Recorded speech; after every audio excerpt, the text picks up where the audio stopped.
Welcome back, guys, to Loser Island Podcast. I'm your host, Simon Quay, and I got a very special guest. I have the famous band Elephant Den. Introduce yourself. Thank you. I'm Dante. I'm the drummer, and Dante. I play the sampling pad. And I'm Ben, and I play guitar and sing. Thank you guys so much for coming on. I really appreciate it. You know, it's a pretty decent drive for you guys to live far. But so yeah, let's just start it off. So for the people that don't know who you are, just explain real quick what you do and who you are. Yeah. So we make music. Right. What kind of music? It's like psychedelic, like indie rock pop. Psychedelic surf pop. Okay. Yeah, it's been kind of hard to nail down what kind of genre we are, just because we kind of have a lot of different influences. Right. But yeah, I'd say in that definitely psychedelic has always come up every time. Right. Yeah, I mean, music like that, what you guys create, it's like definitely not like bond to like a specific genre. Yeah, Almost we genres. try to make it like as accessible as we can. Yeah, you know, so I that definitely kind of hits like a wide range of genre. No, it definitely does. You know? I definitely can see that, and because like, first time I ever saw you guys was like you guys opened up for Hemingway Lane, and it is like that was like a really like it was like really impressive because like you know I didn't expect anything because I didn't know who else was on the card. Yeah, and then when you guys came up, I was like, oh shit! Like let me put down my phone for a second type thing, you know? And yeah, I was just like really impressed because you guys just sound so like technical and so on beat, on perform, and it's unique, but it's also like something like I've heard before, like you know. And I love that. Love hearing music that I don't know, but I feel like I heard it before, and that's exactly like. Plus, it's such a cool name, Elephant Den. You know, let's talk about that. Who came up with that name? that was him. Yeah. We were throwing around names. I think. What was the first one that you I was said? gunning for Cat House. Cat House. Yeah. Either that or Giraffe House. Okay. Or Dolphin Tree. Okay, so something animal related. Yeah. Definitely. And he was like, yo, dude, he's like, why don't you just call it Elephant Den? Yeah. You love elephants. And I was like, oh, shit, dude, that's the sickest name of all time. You know? Yeah. At a certain point, I forgot I even came up with it because someone else had asked us that question, and then he was the one who remembered that I was the one. I don't even remember. naming it. So yeah, you know, like He tries to put it off on me. I'm like, no, this is right. Yeah, if you don't like the name, yeah, I'm it's like, him. that's him. That's him. Any significance behind the name, or is just something like sounds good? I think after, but not like at the time. I think it was just like, yo, elephants are sick, and like we need them to live in somewhere. You know. I can completely But agree. after, I think it's kind of like the elephant in the room, but we got a ton of them. You know? Right. It's fucking never ending. We got a family of them we're trying to deal with. Hell yeah, no, I like that. I like that a lot. So let's talk about you guys' music. When did you guys meet, and then like how did you guys come like to do this music thing? You know, We met, strange enough, from a mutual friend, but I met that mutual friend off Craigslist, which is strange. Yeah, super strange. At the time, I was maybe like 14, 15, and I only played drums. I started playing drums when I was 13, and as you know, like you can only make so much as a drummer. Like with the guitarist, like you can play guitar, you can make melodies, like you could even use whatever melodies you make with the guitar and kind of transpose them into like MIDI or do whatever you can to kind of you use other instruments and then add on drums later. With drummers, I had nothing, so I was like, I need to find people who I can make music with. right? And I went through probably like, I went through like Craigslist, Facebook, other friends, like mutual friend, anyone who was like, oh, I play music, like I need a drummer.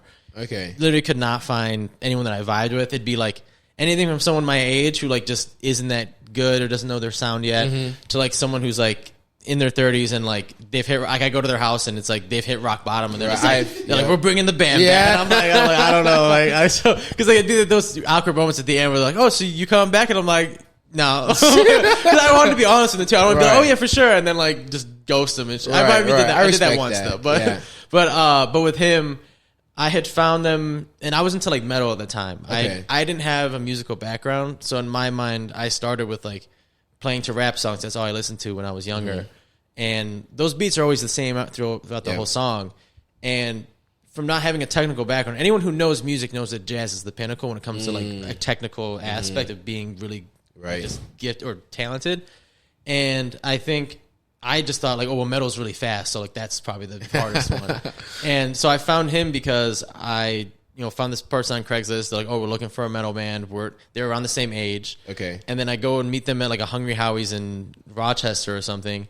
And then they're like, yeah, we got this guitarist, Ben, and like, we'll pick him up like next time we, have a session and stuff. And I'm like, all right, for sure. And then, maybe a week goes by. I go and pick him up. He's in the back of my car, and I'm in this like little, beat up Ford Focus station wagon. And I just remember seeing him in the back. I was like, this guy's kind of like cool. And I'm like, oh, he was very silent at the time. He was very like mysterious. Like likes to say, he's like, oh, can I smoke a cigarette in the back? I'm like, yeah, dude, it's all good. Right. We were like, it was the winter. Usually I don't like that, but I was like, you know what, fuck it. So we go, and it was just one of those things where like we just start jamming, and just instantly it was like I had this connection where like we just. It's like when you're playing with someone, and like when you really click with someone, like, and I knew that feeling because.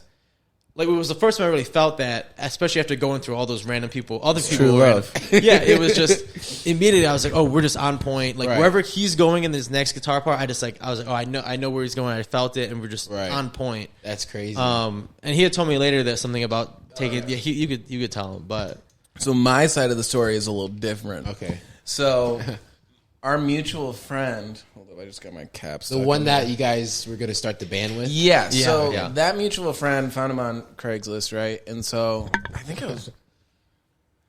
I was out of town or something weird, and my buddy called me and he's like, "Yo, dude, we just found the sickest drummer of all time." And I'm like, "No way!" I'm like, "This is so sick." I'm like, "How'd you guys meet him?" He's like, "Dude, Craigslist." And I'm like, "Okay, this can't be good. I'm like, this is a recipe for disaster." I'm like, "Dude, we're all idiots. Like, this can't be good."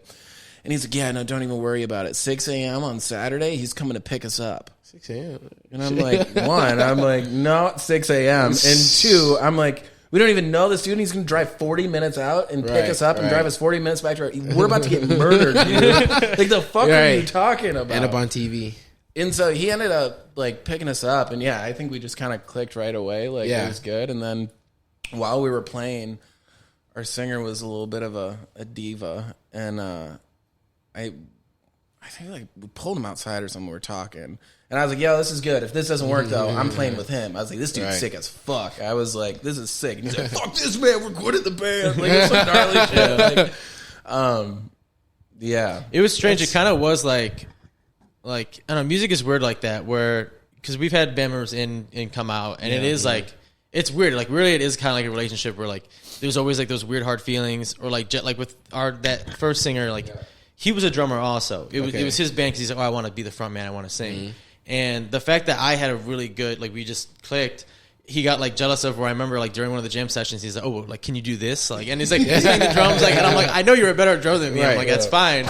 But I think he was just, like, upset the fact that, like, me and Ben were clicking so much, and he just wasn't, the vibe just wasn't working. Fell out of place a little bit. Yeah. But that's so interesting. I have so many questions. So, like, going back to the Craigslist thing, how reliable is Craigslist? Like, how often would you say you guys look through artists, musicians through Craigslist and stuff like that? I mean, never. I don't think. No. I mean, he was smart enough to, like, because that was right around the time, that was gonna be like 2014. Like, this was like 2 years after, like, the Craigslist Killer, like, documentary came out. Shit. Like, people were like, holy shit, this is like, I didn't even know that was a thing. He wasn't aware. Thanks, dude. But for me, it was like a last. Sure would have been like, no way. It was a last resort for me, because I was like, I am looking anywhere to find a musician, because there isn't. And I've seen so many other startups try to start, like, something like, oh, like, it's social media, but for, like, musicians. I'm like, it doesn't work. It's just not the way it works. Is like, I think with most musicians, you just find people through, like, a mutual friend, because you have to find someone who's close by. I mean, now it's changed. Now you could, jam with someone over Zoom or over FaceTime. You can plug in, like, your audio equipment and do that. But at the time, I was like, there's no way of doing this other than just, like, throwing myself at. I mean, I easily could have gotten murdered. There was a couple of times where, like, there was a couple of times where, like, I'm like, man, this is kind of sketchy. It ended up working out, but yeah, I would not say Craigslist is reliable to find. Right. No, definitely not. I wouldn't recommend that. No, don't do that. Right. No, but okay, and then it's also cool because it's like you guys are almost a metal band. What? Yeah, well, this gets even weirder. So this isn't the whole thing. So it was definitely heavier, and then we had this weird thing where after that, I think we came back 2 weeks later, same band. Yeah. And then it, like, broke up because it was just trash, garbage, bullshit. And after that, I don't think we talked for, like, a month. And this is now for, like, probably a year, right? Maybe 2 years where we did this, where we do this weird thing of being, it might have been longer, honestly. We had this really strange relationship where we never we never hung out outside of music, And we didn't even talk. We didn't even talk out like in between meeting up. It would just be like he'd be doing his thing, I'd be doing my thing. I was still trying to find different bands. At a certain point, when I was like 18, I decided I'm like I need to learn guitar. I'm like I need to learn another instrument because this is not working out. I'm not going to keep on going back to Craigslist. So I was like, fuck this. I'm just going to try to do it myself. And then, but during that whole period, there'd be like a few months would go by. And then I just I text him and be like, yo, you want to jam? And he's like, yeah, for sure. And we get together, we jam, maybe we record 3, something. 4, 5 hours. Right. Not saying one word. Even when we're together. It was weird. It was so strange. I'm not, this isn't like being dramatic. This is like straight up. The most we would say to each other is like, oh, did you like that? Right. Oh, yeah, that was sick, dude, that was sick. Okay, cool. Let's try to the whole jam sesh? That was it. Not like, oh, like, how you doing? Like, and then it would be like, oh, yeah, I gotta head out, dude. And he'd be like, all right, sick. And I'd be like, all right, we'll talk soon. or even like, I'd be like, yo, let's do this like really soon. Like 3 months would go by again, no talking, and we just do the same thing. Wow. It was so weird. Yeah. Yeah. And I think at a certain point, we hadn't talked for maybe like, I don't know, like a year. It was a long time. It was like a year. Mm-hmm. And we hadn't jammed, haven't done anything. And then were you 21 or 22? 21. At the age of 21, he proposed to his girlfriend, and I got the invite, and I was like, oh, shit, this is fucking sweet. Yeah, which is also looking back is super weird, where I'm like, yo, we haven't talked in like a year. You want to come to my wedding? Hey, right, yeah. I know we do music, but... Yeah, and it was weird, because I remember going to the wedding, and... I'm at the table that's like, the randoms. Like, there's always like the tables with the families and everyone. Then there's always the random table, and I was at that one. Seated next to this, what would be our bassist later on, Patrick. And I knew that, had you guys already done Lucy and the Filters together? Yeah. He had a band with that bassist before. Okay. But that was over at that time. And, he's getting married at the wedding. Like, me and Patrick started, and I only met him once. Like, me and him didn't really know each other. And throughout the time of the wedding, like, we're starting to get these hints on, like, I think Ben is trying to start a band. Like, because like dope shit. Too. Yeah, because like we're at the table. Me and Patrick were getting along really well. Like he's a wild character. He's hilarious. And like we, so we're just talking. And then his dad comes up like, oh, like what's up? How you guys been? Like, are you still playing drums? Like asking us questions about music and stuff.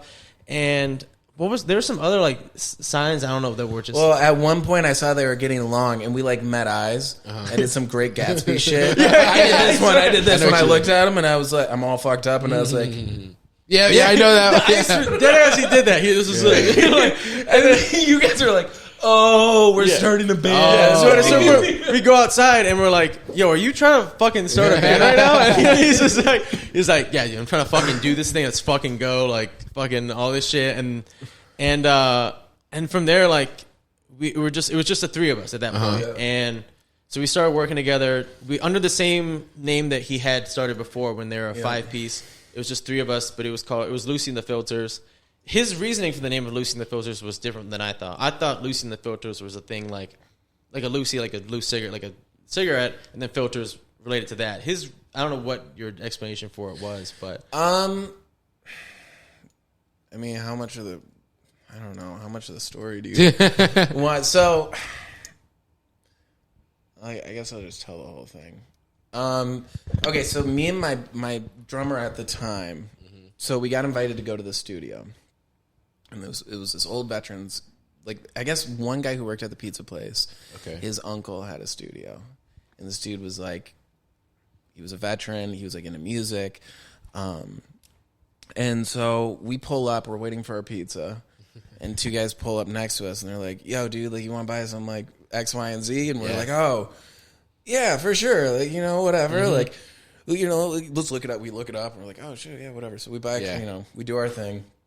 We get some beer, and we take them. We're waiting like 30 minutes for this fucking pizza. I go in. Out of the blue, I was smoking a cigarette, and I walked in. I was like, dude, Lucy and the Filters. I don't know what it was. It was some weird shit. We were on one. I don't know what the fuck it was. And he was like, dude, that's so sick. And we were like, all right, cool. So we went to the studio, and we were like, the guy's like, oh, what's the band name? We're like, Lucy and the Filters. And that was it. So that was another one of those, like, kind of right dream state, pulling something from somewhere. I mean, it kind of like still gives me that like psychedelic vibe though. That name is in the filters. It was psychedelic. Yeah, right. Yeah, definitely. So it makes sense. Yeah. Okay, real quick, if you guys made it this far, make sure to like the video, comment, follow these guys. All their stuff will be in the link below. But back to the show. So let's get to you guys' music. So, 2021, you guys put out your first official album. Yep. And that was a really, really good. I mean, I like that. I like the song Gold TV.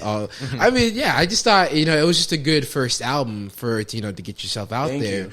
So let's talk about that process. And, how long did it take you guys to come up with that? And, let's talk about the photo too real quick because I like talking about the photos. Yeah. So that was what, May of 2021? Mm-hmm. I think August of 2020. I think I wrote TV. Yeah. And that was actually the first song. Oh, really? Okay. And so it was only about 6 months worth of writing. I guess, yeah, at that time too. So, I mean, I don't know. How do we have to go back into the history to? Yeah. There's so much. There's layers. I think we have to leave off from where we were just a second ago because we were in that Loosen the Filters band. There's 3 of us. At a certain point, it just wasn't working with our bassist where he just wasn't. I mean, it was pretty much just putting in enough effort of practicing bass. Even if he hears this, we love you, but he knows this also. But we'll get to the album too. Yeah. Sorry, we'll get there. It's a very Hey, no, we got time. Okay. So you're good, dude. Yeah, it'll be. Yeah, but so we kind of cut ties with him. At that time, I'd gotten to U of M Ann Arbor, and I'm like, you know what? Let's just we'll take some time. He'll work on his thing. I decided, I really want to work on my own music, which I still haven't put out yet. That's a whole nother thing. But yeah. So we just decided, all right, let's just do our own thing. And then COVID hit, and then we didn't get back together as band, did we? No, not until after. So I would say it was during the COVID period. It was when he actually had enough time in his day to be like, all right, fuck it, I'm recording this shit, I'm putting it out. He had made recordings for years, but I think it was at that time it was all right, fuck it, we getting COVID money, we're chilling, let's fucking just record all day, every day, and just work on shit. Yeah. So I guess that's where it got to, at least with this kind of work. So so that first album was, it was a COVID album, but we hadn't got back together until after the album came out. Oh. So I had done everything on there, and now this next record we're working together. We're actually, tomorrow we're going to start working on the new record. Okay, that's awesome. That's a whole nother thing. Right. I worked a tiny bit on some of the songs, but he reworked a lot of the old songs that we had too. Yeah. And made them into completely new. So during that time period where you guys weren't talking to each other, those songs are on the album? Or? Yeah. Okay, wow. Well, we were still talking. It was just that. We were cool. It was just, at that point we actually had a normal. Yeah, it was we were still homies, but it was just, we had so much going on. I was recording with other people also. Okay. And, producing and stuff. And then you had everything with school going on. You had you working on your own music too. There's just a lot going on. But yeah, that felt super long writing it, but it was really pretty short, 6 months, looking back. Yeah. Damn, it flew by. It's been 2 years, and I'm like, sheesh, right? What do I have? Fuck, you know. So going back to the first album, though, so it comes out, and you guys are starting receiving success immediately, or delayed reaction. How did your fans receive it? Really, I think pretty good. I think especially playing shows too. People seem to be really receptive of it. Yeah. And I don't think we got enough, as much attention until we came out. We came and started playing shows, really. Okay. Yeah. Because I think we've tried different ways of marketing stuff. So has he, and I think for us, we've realized that the biggest thing. This year we're gonna be doing a lot more content, but I think in the beginning, definitely just getting out there playing shows where people hear it and they're like, "Oh, what is this? What is this thing? Let me check this out." Yep. And then we got a lot of positive feedback, retroactively, I really like this album. Even though he's released some singles afterward, he's "Yo, the Come Down, I really fuck with that album. I really love kind of just the way it flows and all that stuff." So it definitely took some time to get some eyes on. And even then, it's we're still trying to really break through and find a larger audience, because the audience we have is great, and I love it because the fans we do have are actually very dedicated, which surprises us. But it's fucking wild. It's so sick though. But it's the best. But I think for us too is we're just trying to play it as as big a shows as we can. I Right. think for us, it's more just that experience of bringing people together around music. And you guys definitely have the potential to do it, especially being so new and young and on the scene. It's like, it's honestly limitless what you guys can achieve, and I'm excited. That's why I had to get you guys on because Dude, we appreciate it. Because I mean, you guys are definitely the future of Michigan. So I mean, what do you guys think about the music scene in Michigan now? Is it like more rap, like in genre wise? Like would you guys consider it? The rock scene, still? I think there's a heavy rock scene. Like big rock scene. I think it's sick though. I think especially with the advent of Greta Van Fleet and stuff, I think bringing more attention to like a lot, because for a certain period of time I was like, I don't know if rock is still like around. You know what I mean?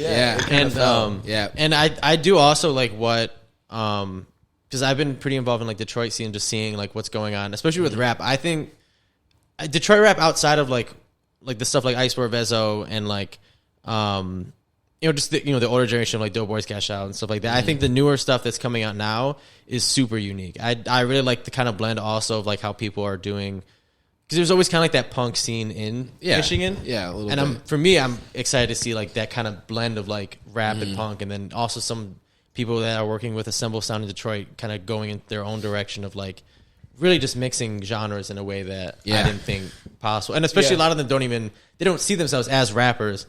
And for me personally, I like that because I think they're seeing as like, I don't have a limit on what I can do. Right. I can express myself in any way. And I think Michigan is definitely a healthy place for you to express yourself and do whatever.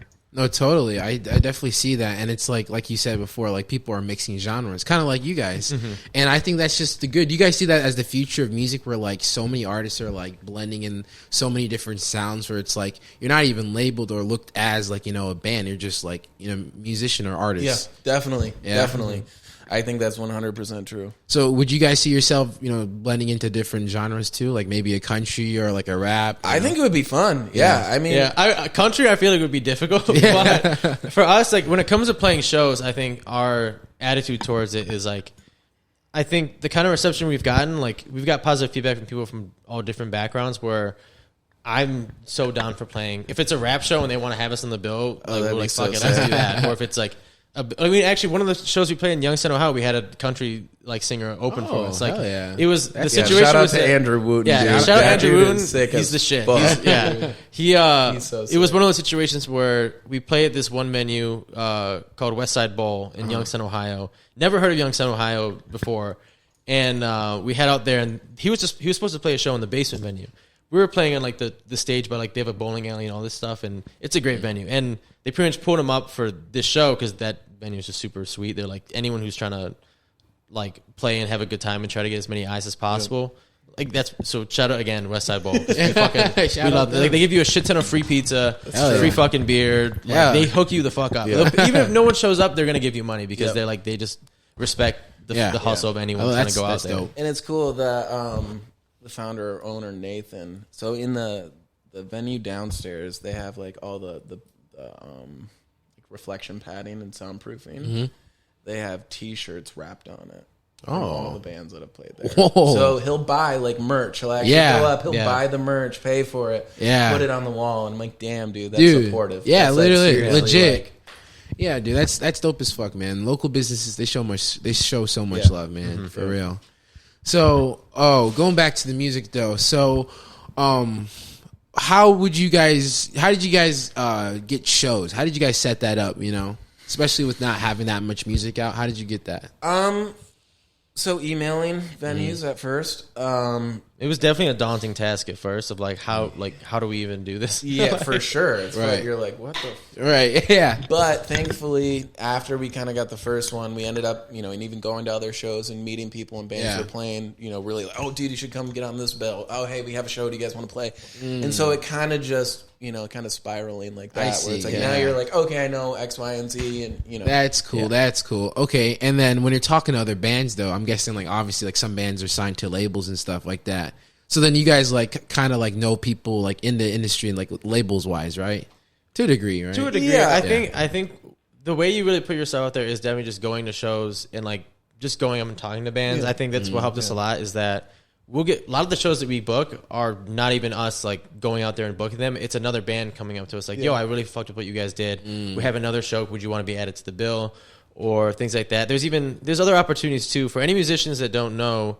Because I went to U of M, they have it's called the Michigan Music Business Conference. They have it every year, and they bring people from all over, like top labels, people who do like media stuff, all surrounded around music. And that was one way where we met a fair amount of people that I think it's just a good foot in the door. And like again, I think the one thing that they kind of emphasize too, it's like you're not going there to kind of sell yourself. It's more like introduce yourself, learn what you can. They really don't want to be pitched to because, I'm sure like they're pitched to every day. Like their DMs are full of people like, yo, sign me. Right. So I think it's more like, dude, I can't even imagine. Yeah. And I think that's the thing too, is like, I think people just in general, like how we're booked shows by just meeting people in person. It's just a DM can work for sure. But I think just seeing someone in person, seeing how they look, how they act, how they talk, really understanding someone's vibe can get you into that door. And if they like you, then they're going to help you out as much as possible. I think people kind of underscore that of how much people are willing to help you. Oh yeah, definitely. A lot of people are so afraid to ask because they're like, oh, they just like have this like automatic assumption that like they're already mean, but like a lot of people are nicer than you. Straight up, especially in the Midwest. Maybe not East Coast, but a lot of people they're too nice. Honestly, yeah. But so you guys are independent, right? Yeah. Yes. Independent. Okay, so is that like something you guys always want to be? Is that, eventually you've been thinking about labels or? I think to an extent. Yeah. I think we're lucky that we have control. I mean, we do all of our own recording, all our own mixing. We do all our own covers and everything as well.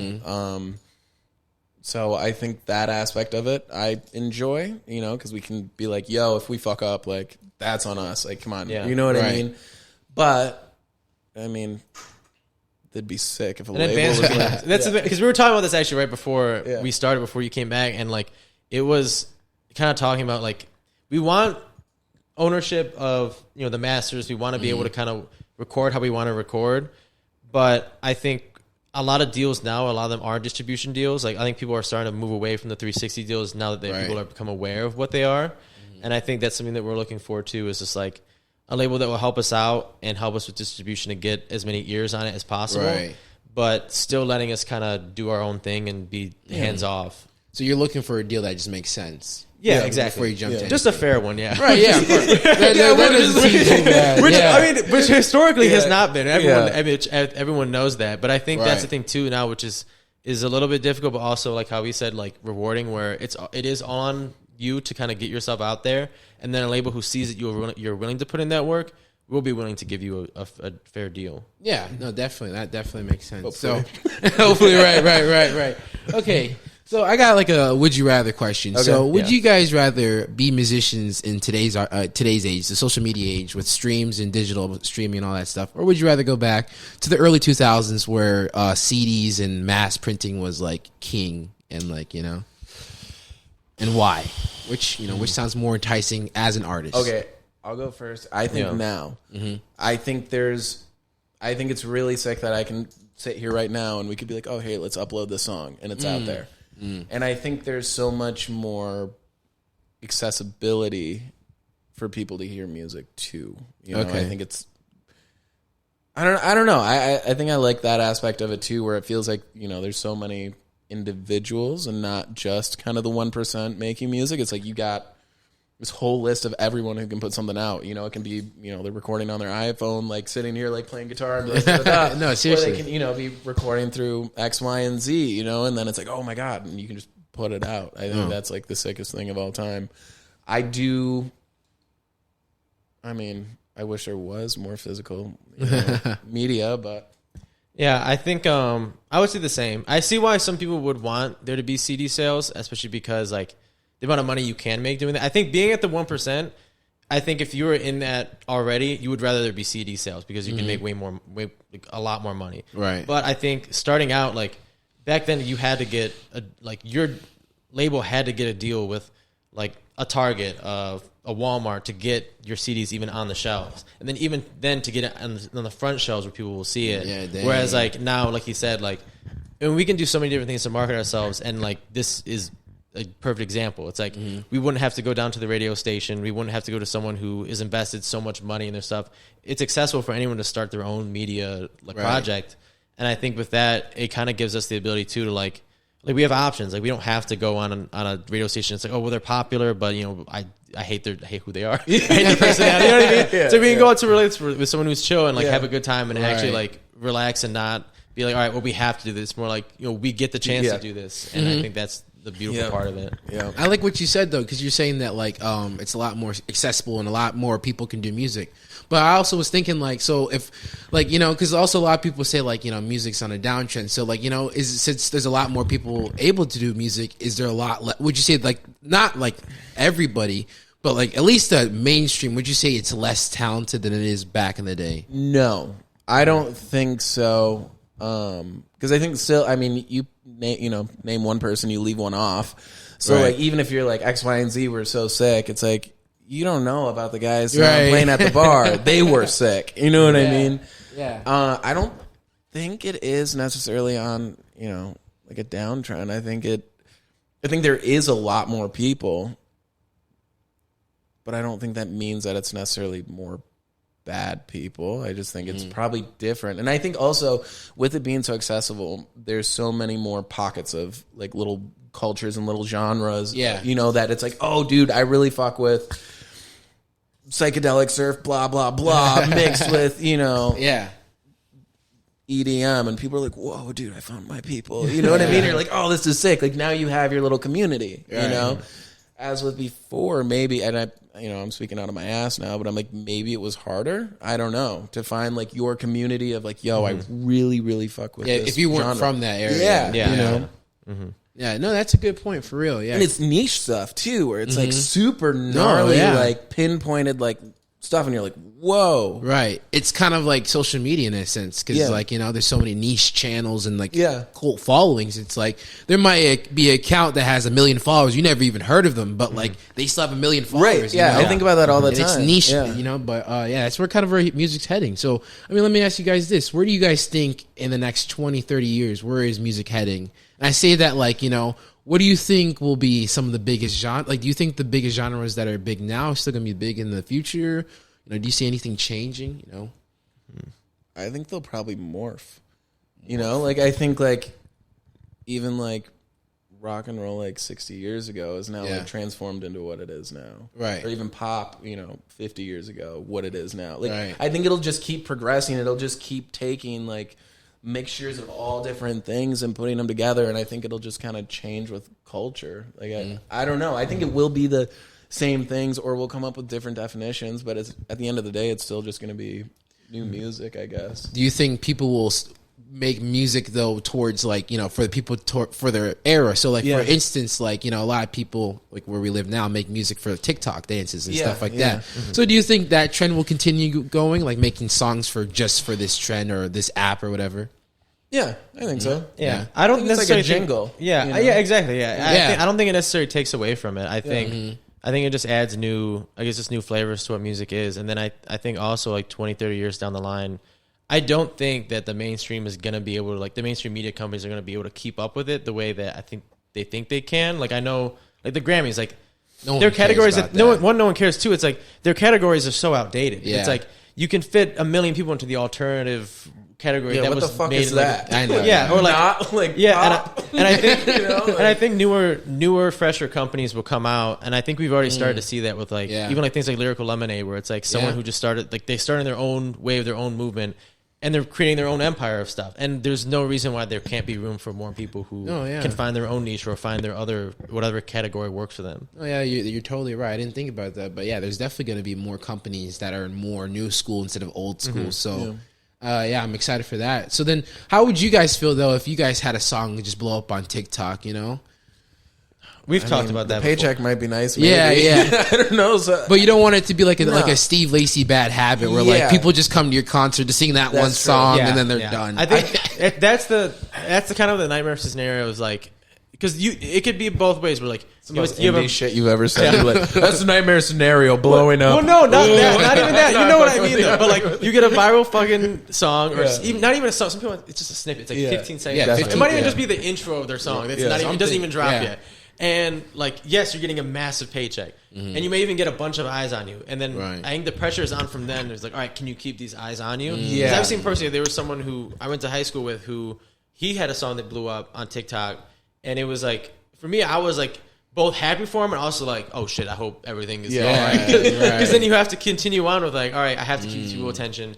And you may have just released a whole album where it's like, I don't have any new music. And like, or like you said with Steve Lacy, where like you have people come to your shows, they don't know any other fucking songs. And they're like, oh, I'm coming for this one song. And then I want to leave. And it's just like, I think that is kind of the nightmare scenario. But I think at the same time, if it's timed right and if you're ready to kind of take that attention on, I think it could be a miracle where it's like, all right, you blow up and now you just released another single and people are like, oh, I fuck with this. Don't worry, we have 15 more in the bank. Yeah, exactly. I think that puts a lot of pressure on artists and like it's either gonna make you sore or like it's just you might just be known as that person for the rest of your life, and that I think is scary. Like you're that TikTok song. It's like your whole entire being is that TikTok. I'd be furious. I'd be like, and then people keep booking you just to perform that song. We just want that song. We just want a 10-minute slot. Just do that song twice, and then that sheesh, that'd be horrible. That's like worse than a one-hit wonder almost. No, oh, for real. So, if you guys made it this far, please like the video. Please subscribe. If you made it this far, thank you. I love you so much. This is the last podcast of the year too. So no fucking way. Last podcast of 2023. December, right? Yeah, December. Yeah, it's coming out in December. So, holidays coming up. So if you're in celebrate holidays, happy holidays. You know. But back to the show, guys. I want to give you guys an artist, and I want you to say just like one or two words that comes to your mind, and then would you work with them or would you not work with them? Okay. Is this a trap? It's not a trap. No. He's like, Kanye, what's up? So first one, Nicki Minaj. I'm down. I'm fucking down. Why not? Yeah. Why not? I think she's versatile as fuck. I think she's. I'm serious. No, I know. She's done so much. I think. Because she's still making fucking hits. I don't know how the fuck she's doing it, but like how she's doing it, right? Like, because you think that like some people were thinking like, oh, she's kind of like a Missy Elliott, where like they have one female rapper, and then now there's Cardi B and Doja Cat and stuff. There's all these other ones where it's like, oh well, is she really relevant anymore? And I think she's still found a way to do her thing, maintain whatever sound that she wants. Right. And definitely. Even from the beginning, like looking back at Nicki Minaj, I was like, oh, her shit was like cringy as fuck. Look at the way she like rapping a little bit, yeah. But it was like. It was her own kind of thing, and that was the kind of the time for that. Yeah, like Lady Gaga was doing some of their shit, dude. And I think that was just what was called for at that late 2000s. My god, 2008 to like 12. Bangers. We were spoiled. But we would have. It was just party time. I know it was. I'm like, I can't even imagine. Oh no, that song comes in. Everyone's like, all right. Next, Lil Nas X. Yeah, dude. I mean, we'll probably say yes to everything. Okay. I think he was someone that I didn't think was gonna like continue his like career like after, because I remember I went to Rolling Loud and I think it was like 2019. It was shortly after. No, was it maybe 2019? That was when it came out, right? Yeah. And I remember seeing it was a 15-minute set. So you knew, like, no, it was a 10-minute set. Yeah, it had to be 2019. 2020 there was no Rolling Loud. 2021 there wasn't either. It wasn't until 2022, I believe. Oh no, never mind. Either way, went to go see him. Only 10-minute set because he was kind of new on the scene. Yeah, brought up Billy Ray Cyrus, which I was like, well, "This is kind of wild." But yeah, I didn't think that he would kind of continue on. It was kind of the same kind of thing. Like, someone goes viral, and I'm like, all right, is this someone that is going to stick around, or is it going to be something where it's like he has one song, one single, and then it's like he's kind of done. So. I mean, he seems pretty interesting and funny, so I think it'd be a fun guy to work with. Oh, yeah, that'd be a cool song to hear. You guys know TV Girl? Yeah. 1,000%. 1,000%. Yeah, that would be that'd be cool. Sick. Yeah. I feel like that would mesh. Like, no, really, seriously. like, that's what I was like listening to when you guys came into it. I'm like, I can see that. Hopefully that can happen. Jack Harlow. Yeah. Yeah, I like Jack Harlow. Yeah. He's sweet. What about Gunna? Gunna, I feel like I don't know what we would do with that kind of collaboration. Yeah. We're gonna say yes. I feel like all of these would be so fun because I feel like if there could be like a middle ground met, it would be so 100%. He would be the most challenging out of that list so far. I think. Some of these are like. you guys could definitely do it. I can see it, and some of them are just like fun. Yeah. I think for Gunna, we just do like a chorus, then and even then, I feel like he would be like in the back. You know what I mean? Like he does a chorus, and then we're like in the back. Maybe like a 10, 15 second verse, and then you don't think we can spit bars? Maybe we could spit bars. I think you could. I'll just double your voice. like someone like Alex G. Like, Alex G. Yeah. King Cruel. Yep. That kind of stuff is definitely like in the wheelhouse that I like, kind of like creating stuff. Speaking of that, Saint Seneca's going to be with Alex G in Philadelphia. Really? In January. Yeah, 26th. Holy shit. So I was thinking, we can talk about this after. Sorry, I was like, dude. I might be Alex G. Fuck. No, I love him, dude. I saw him this summer, and his last album that came out, House of Animals. Yeah. Phenomenal. But back to the show. Sexy Red. I don't even know who that is. You don't know Sexy Red? No. My Poochie Key, my booty hole brown. Yeah, and then also like shake that ass, bitch. Yeah. Make that Okay, yes. Yeah, you know that. Okay. My girlfriend loves that song. Yeah, man. Yeah, you're in. Yeah. We'll make a beat. I feel like we wouldn't blend. I think on a spiritual level, I feel like we wouldn't vibe. Only because I think I saw that, the Sunday Conversations? Maybe if I showed you the guy, but like she did an interview with him and it seemed like she just wasn't vibing. I don't know. Okay. I would still try it. We would still try it. Okay. Right. Okay. As long as there's effort. Well, my girlfriend definitely wanted me to do it. She's like, you gotta fucking make it sound Sexy Red. I'm like, all right, fuck it. Right. Mac DeMarco. Yeah. Yeah. I feel like not even like collaborating, I would just love to sit in a room with him.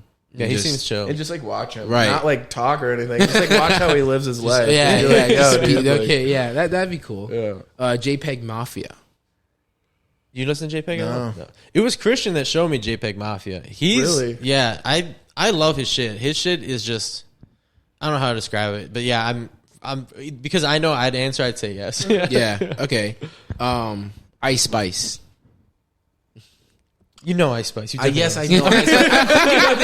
Sorry, I was thinking. I know. Sorry, I was thinking. I was like, what? Right? I was thinking of Flatbush. I was no. But okay. I don't know what we would do for that one. I mean, the fact that she made that song with Pink Panthers, where I was like, okay, she can kind of go in a different way. I mean, Pink Panthers is still like different kind of stuff, but I don't know. I mean, I think that one would also be very challenging, but it's going to be a yes again. Okay. Well, if you say yes to this one, then I don't know, because this is the last one. Okay. 6ix9ine. 6ix9ine, the Rat King. Yeah. Shit, I don't want to get involved. I don't want to get involved with that. I'm never going to be able to go to Chicago again. That'd be Right. fucked. Yeah, I'm good. Yeah, you're good. I Oh, we gotta know. We gotta know. Sorry. Sorry, it's Daniel. controversy, and like I think that one, it's more like not even controversy. It's just like I got friends in Chicago. If I go to visit them and they're like, "Oh, like you did a song with the Wreck," I'm fucking dead. They're gonna shoot us. But They're gonna shoot you. I'm not there. Because he had the beef I'm not with stupid enough to it even was with go. Dirk, right? Was it the beef with Dirk? Who's Yeah, he had beef with Dirk, Chief Keef, a lot of people. Yeah, that's what Lil Chief Keef Von. I was thinking. I was like, also King. I fuck with Chief Keef, so like Yeah, I can't, for sure. I Yeah. can't do that to Keef. Yeah. Bro. I'm guessing Chief Keef's also on the list too. Yeah. Yeah. Oh wow. So then, okay. Thank you for that. Was that game? Would you play with them or not? But when it comes to like working with other artists, how does that process go? Like let's say for the future, like, would you want someone to reach out through your DM, or would you want to know them beforehand before you like consider doing that? I think DM is fine, and then we can get to know each other. Yeah. Okay. I think we definitely have to like meet them in person, but I think reaching out through a DM, I think would be totally cool. I mean, even if it was like, hey, I play guitar, I'd like to Yeah. see if I can lay down a lead guitar or something, or maybe I have this rhythm that I don't know what to do with, and I think that kind of collaboration happens a lot when it comes to bands where. I was just telling him before about like Dua Lipa had like a song, and she got the drummer from Red Hot Chili Peppers to come out, and it was just like, hey, we got this song, we needed like a live drummer, so like, would you want to do it? And I'm sure other drummers do that, vice versa. Where it's like, yo, I know you're working on a new album. If you need drums or if you need this, like, let me know, and then we can meet up and do that. So we'd be totally down to do that with anyone, honestly. Just try it out. Yeah, and like so, especially like. Anyone, everyone. Yeah, I mean, we're open to. I mean, if it fits, I mean, we would definitely even if we didn't have a space for like this in the song, I think we'd still meet with them and see if there would be a collaboration later on. Definitely, yeah. Okay. I don't think we're very picky as long as you aren't like an asshole, right? You know what I mean? We're just kind of like, yeah. Okay. I think it's all about the attitude with us when it comes to, like, with anyone that we've ever worked with and want to work with. I think what comes first is definitely like who you are at heart. It's like if you're someone who like we just don't get a good vibe with, it's like we're just not going to work with it. Even if they have a bunch of talent or have something to offer that's like huge, it's like I don't know. I think that's where we don't need the stress, dude. No, we don't. There's enough stress in life. I we don't think it's need kind of like that kind of maintaining that integrity too of like, which would be hard, I'm sure, if there is an opportunity with someone that it's a really good opportunity, but it's with someone that we really don't fuck with. I mean, right. I think. Oh, totally. Okay, so then I was also kind of curious too. So you guys, obviously, with having so much music out, like, what would you guys say? Like, how long do you guys jam out for in like normal session for you guys? It's going to be different now because this is the first time we're running a record fully together. Because like before, we've written songs together, we've jammed. Yeah. Those usually take around maybe 6-7 hours. Yeah. And then like there'll be like a break in between, or maybe a few breaks in between. But I think usually he comes to the table with something. Yep. Usually it's like a rough idea or an outline.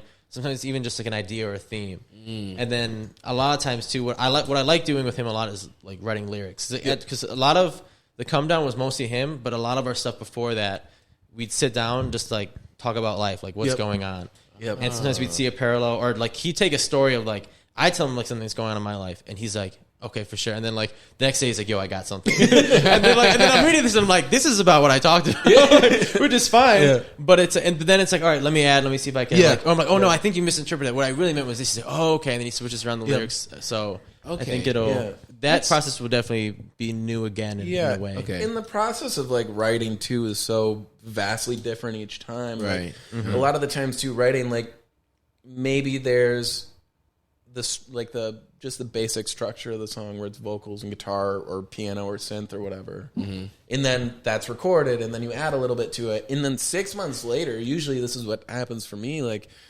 then we're like, oh fuck, hey dude, we have 10 songs and now we got to actually work on them and like really finish them out. And then we start going in and really diving into it, and then he's like, okay, we're gonna switch drums here, okay, hey, let's switch this line here, let's switch, maybe we could do this. Hey, let's move. He's really good at pushing the song into different directions, like, and really taking it on like a journey. Okay. So then, he'll come in and go, okay, we can switch it here. Then it's like, okay, let me re-record this guitar part so it goes this way, All right. No, that's cool. It's like a tag team effort. But that's interesting. You guys both write lyrics together. Yeah. Okay. Now, I think this time around for sure it's going to be like... We did that for Glass Eye.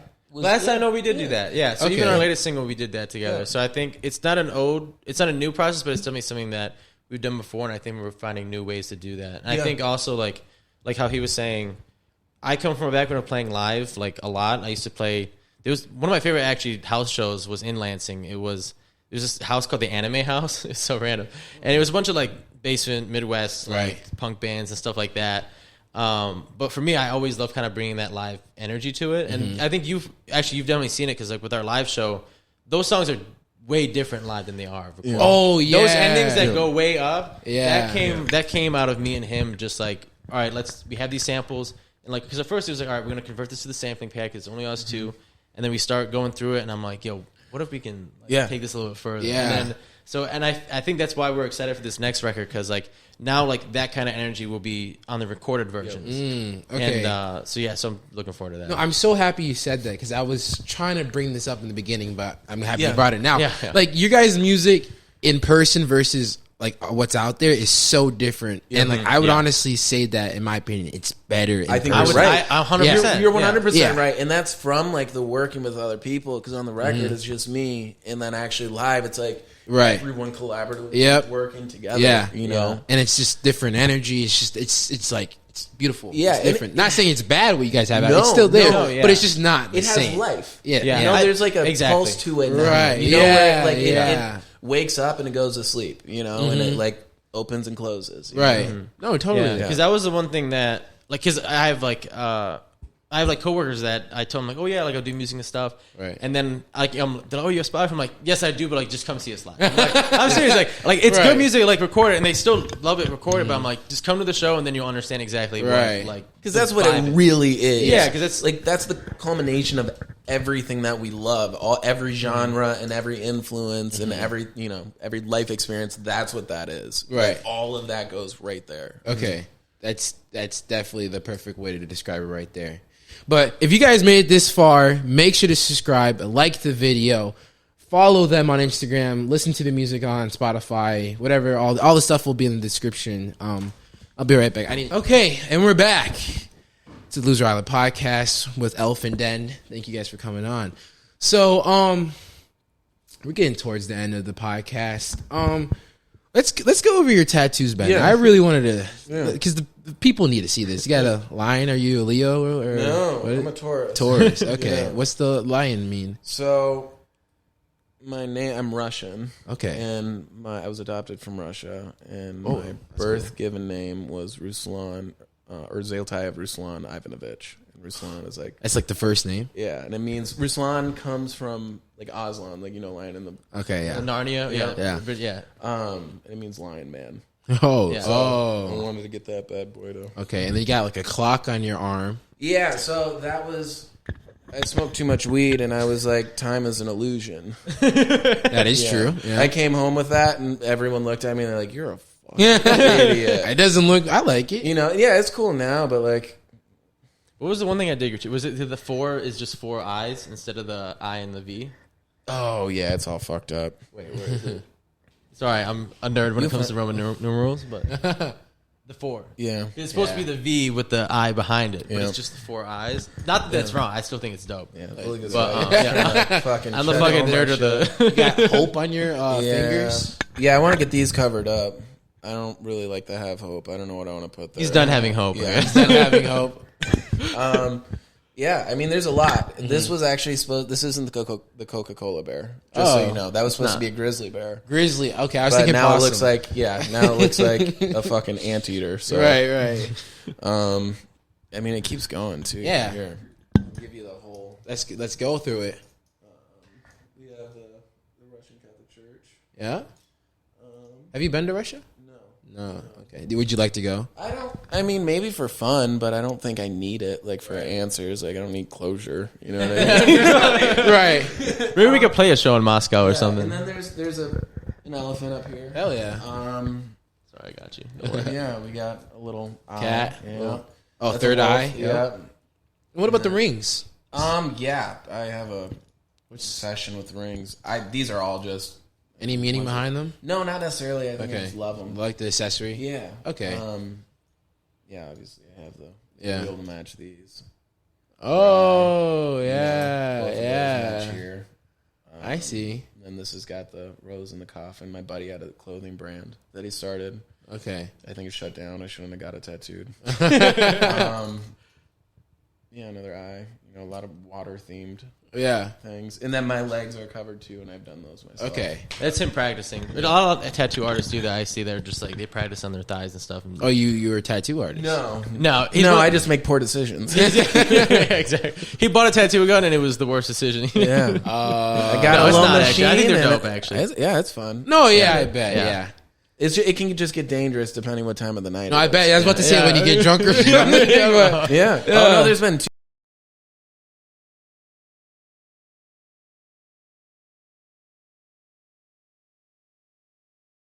Happy the next day. Split a vein or some shit.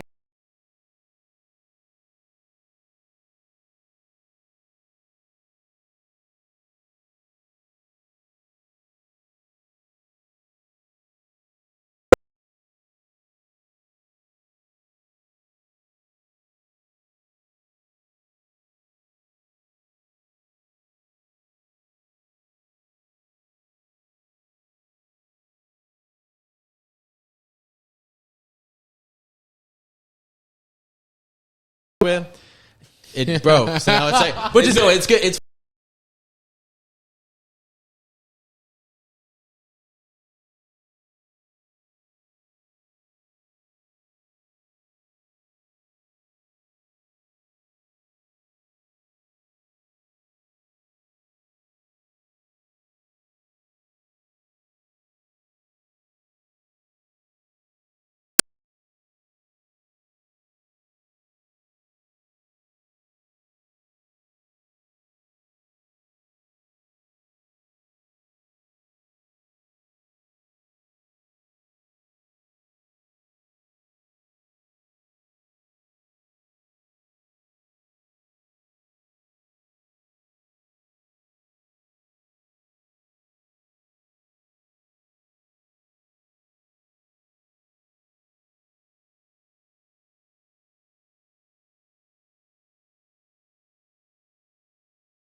and how would we do it in our own way? Yeah. You know, what avenues should we go down in order to kind of push what we're doing? Yeah, and I think for us, it's definitely like we have.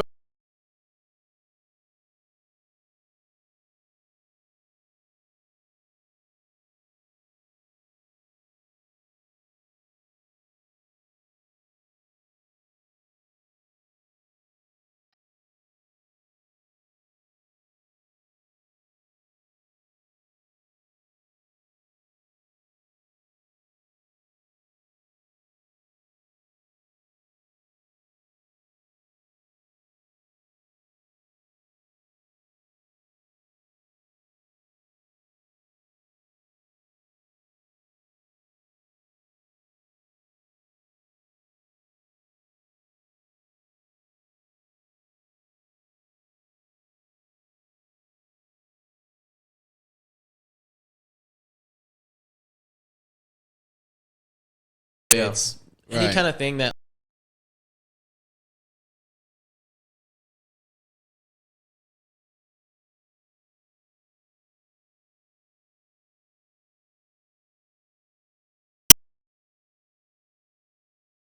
Each other, no. yeah.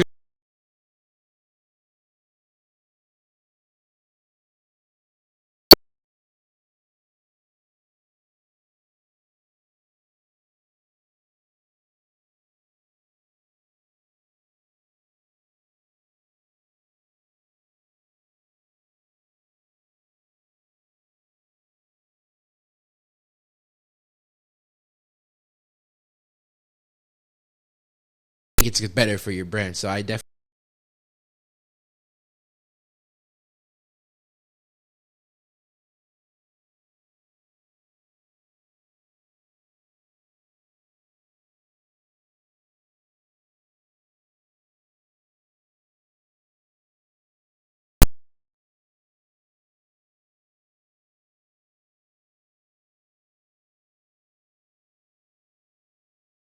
You bounce back. So if you want.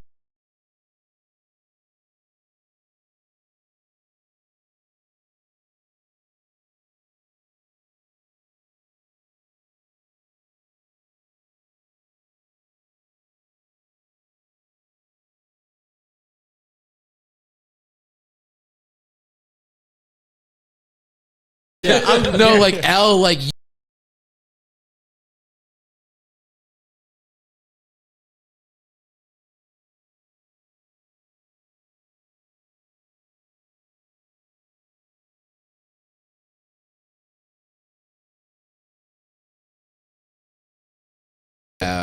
yeah.